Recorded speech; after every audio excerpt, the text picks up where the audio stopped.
Assalamualaikum warahmatullahi wabarakatuh. Kembali lagi kita dalam channel Master Kimia SPM.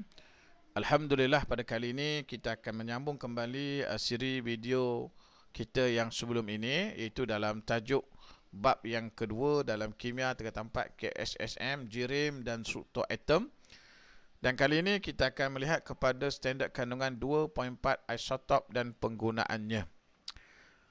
Jadi pastikan pelajar-pelajar ada buku ataupun modul master kimia kami supaya senang untuk kita sama-sama belajar tajuk isotop dan penggunaannya ini, insyaAllah. Okey, yang pertama kita melihat kepada definisi. Apakah yang dimaksudkan dengan isotop?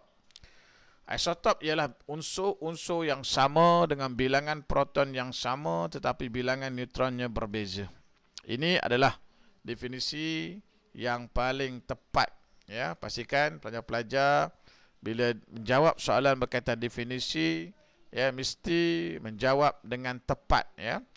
Jadi ada 3 perkara yang perlu kita ada di sini. Yang pertama ialah unsur-unsur yang sama, kemudian bilangan proton yang sama, kemudian bilangan neutron berbeza. Itulah maksud isotop.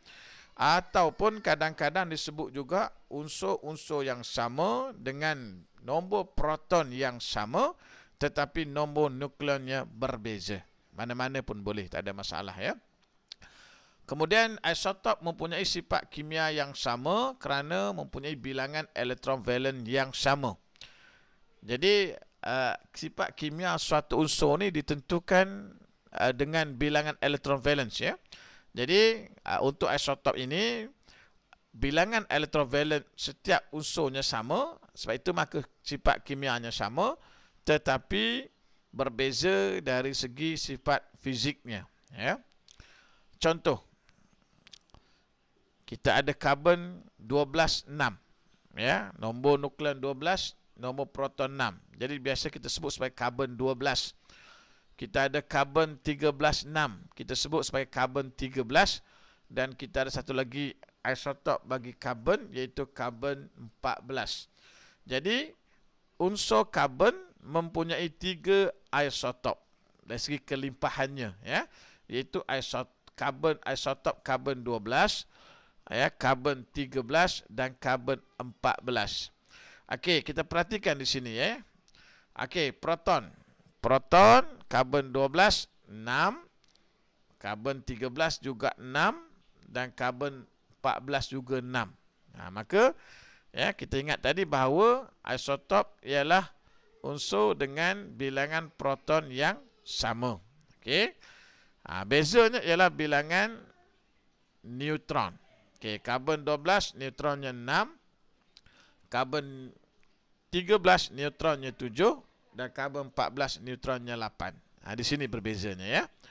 Okey, contoh yang kedua, kita ada bromin 7935, kita sebut bromin 79, dan kita ada satu lagi isotop bagi bromin, iaitu bromin 81.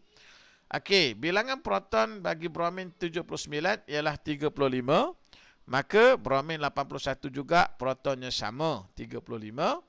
Yang membezakannya ialah bromin, ya, 79 neutronnya 44, dan bromin 81 neutronnya ialah 46. Baik. Seterusnya kita melihat kepada cara menghitung jisim atom relatif isotop. Ini satu tajuk baru yang dimasukkan dalam silibus, ya, kimia KSSM tingkatan 4 2020. Kalau dalam silibus KBSM, ya, pelajar tidak perlu menghitung jisim atom relatif isotop. Ini satu silibus baru yang dimasukkan, ya. Okey, jadi kita akan kira jisim atom relatif isotop. Kita maklum tadi contoh isotop karbon ni dia ada 3, ya, karbon 12, karbon 13 dan karbon 14. Jadi untuk ketiga-tiga isotop ni jisim atom relatifnya kita nak ambil berapa? 12 ke, 13 ke, 14 ke, sebab dia ada 3 isotop. Jadi kita kena hitung, kita kena kira. Untuk mengira jisim atom relatifnya, kita menggunakan formula, dan formula ini sudah ada dalam buku teks, ya, dalam buku rujukan, iaitu jisim, atom, relatif, isotop sama dengan jumlah peratus isotop darab jisim isotop bagi dengan 100. Okey, pelajar-pelajar mesti ingat formula ni sebab dalam kimia formula tidak diberi, ya. Okey, mungkin kita tengok formula kita masih belum faham. Jadi kita tengok contoh supaya kita lebih faham. Okey, contoh yang pertama, klorin wujud dengan dua isotop. 75.77% klorin 35 dan selebihnya adalah klorin 37. Kira jisim atom relatif bagi unsur klorin. Okey. Jadi kita nak kira, ya, jisim atom relatif bagi klorin berapa, ya, kerana klorin ni ada dua isotop, klorin 35 dan klorin 37. Okey, kita tengok kepada formulanya. Formula untuk mencari jisim atom relatif isotop sama dengan jumlah peratusan isotop darab jisim isotop bagi dengan 100. Okey. Kemudian kita masukkan dalam formula 75.77 darab dengan jisim isotop 35 tadi, ya. So darabkan 35. Peratusan isotop klorin 35 ada 76.77 darab dengan jisim isotop klorin 35, ya. Tambah dengan selebihnya. Maknanya kita hanya ada dua isotop, 35 dan 37. Kalaulah klorin 35 ini 75.77%, maka klorin 37 ini ialah bakinya. Iaitu, ya, 100 tolak 75.77. Kita akan dapat 24.23 darab dengan jisim isotop 37 iaitu 37. Jadi kita jumlahkan, kita bagi dengan 100. Dan bila kita bagi, kita akan dapat jawapannya 35.5. Maka jisim atom relatif bagi klorin ialah 35.5. Baik. Kemudian kita cuba perhati pula, ya, contoh yang kedua. Unsur kuprum wujud dalam dua isotop iaitu kuprum 63 dan kuprum 65. Ya, kuprum ada dua isotop. Kelimpahannya iaitu kuprum 63 dan kuprum 65. Jika jisim atom relatif bagi kuprum ialah 63.55, tentukan kelimpahan unsur-unsur tersebut. Okey. Soalan nak kita tentukan, ya, kelimpahan. Maknanya kuprum 63 ini wujud berapa peratus, kuprum 65 ini wujud berapa peratus. Ya. Jadi kita masih lagi menggunakan formula yang sama. Okey, jisim atom relatif sama dengan jumlah peratus isotop darab jisim isotop per dengan 100. Okey, katakan kita nak bentuk dia punya formula, ya. Katakan A ialah kelimpahan isotop kuprum 63. Maka kalaulah A ialah kelimpahan ataupun peratusan isotop kuprum 63, maka untuk peratusan kuprum 65, maka bakinya iaitu 100 tolak A. Okey. Kita masukkan dalam formula 63.55 itu ialah jisim atom relatif bagi kuprum. A darab peratusan, ya, peratusan untuk A tadi kita gantikan dengan A tadi. A darab dengan jisim isotopnya 63 tambah bakinya 100 tolak A darab 65. Okey, 100 tolak A darab 65 bagi 100%. Kita darab silang, kita selesaikan, nanti kita akan dapat jawapan untuk A. Iaitu A ialah 72.5%. Maknanya, ya, kelimpahan isotop A tadi merujuk kepada kuprum 63, ya, adalah 72.5%. Maka, ya, kelimpahan isotop kuprum 65 adalah bakinya, iaitu 27.5%. Ya.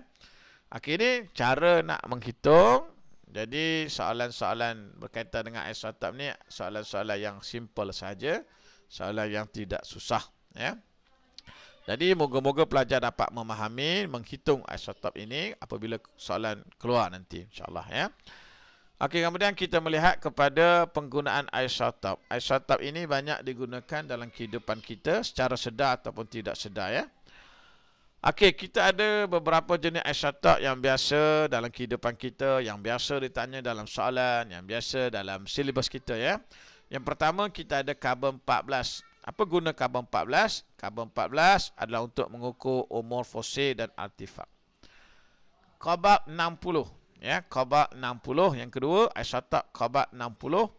Biasanya kita gunakan untuk merawat, ya, pesakit kanser, membunuh sel kanser, kerana cobalt 60 ini adalah sejenis isotop yang mengeluarkan, yang memancarkan sinar radioaktif, ya. Jadi sinar radioaktif ini digunakan untuk membunuh sel kanser. Kemudian yang ketiga, kita ada natrium 24. Natrium 24 ini biasanya digunakan untuk mengesan kebocoran paip gas bawah tanah, ya. Jadi kita nak tahu di mana ada bocornya. Paip biasa, paip gas lah, ya. Paip air biasa tak bahaya sangat. Okey, kemudian fosforus 32 untuk mengkaji metabolisme tumbuhan. Kemudian kita ada isotop plumbum 210 digunakan untuk menentukan umur sedimen laut. Sedimen ni adalah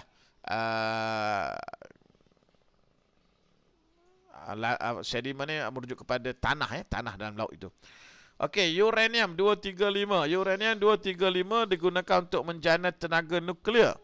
Kerana uranium 235 ialah suatu isotop yang bersifat radioaktif. Dia akan menghasilkan tenaga nuklear untuk menjana elektrik. Ini biasa digunakan oleh negara-negara maju, ya. Negara maju biasa mereka membina nuklear, reaktor nuklear, ya. Tujuannya untuk menjana elektrik, menghasilkan tenaga elektrik. Kemudian iodin 131 biasa digunakan untuk merawat penyakit thyroid. Thyroid ni biasa kampung kata beguk, ya, penyakit beguk. Dan yang terakhir kita ada hidrogen 3 sebagai pengesan untuk mengkaji kumbahan, sisa kumbahan.